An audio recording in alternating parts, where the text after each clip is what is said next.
তুমি সেটা বুঝো, লাল দুপাট্টা, তুমি সেটা বুঝো। লাল দুপাট্টা তেরে মেরে এডারে মাইরা লাইছে রে, হেডারে ধরে লাইছে রে। জিজ্ঞেস করছে লাল দুপাট্টা কি বুঝছস? কসে ওইটা ক। লাল দুপাট্টা তেরে মেরে বলে এডারে মারছে, হেডারে বলে ধরছে।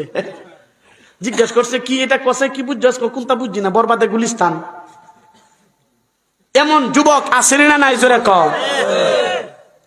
আল্লাহর হাবিবের শান মুবারক বললে, আল্লাহর নবীর ইজ্জত ওয়াকারের কথা বললে, যেই যুবকের দিলের মধ্যে আল্লাহর হাবিবের অনুকণা পরিমাণ ইজ্জত, আল্লাহর নবীর মুহাব্বত রেজা পরিমাণ থাকবে, সরিষার দানা পরিমাণ নবীর মুহাব্বত থাকবে, ওই যুবক নবীর প্রেম সাগরে ডুব দিয়া দিবে, নবীর আজমতের সাগরে ডুব দিবে, নবীর ফজিলতের সাগরে ডুব দিবে, নবীর ওয়াকারের সাগরে ডুব দিবে, নবীর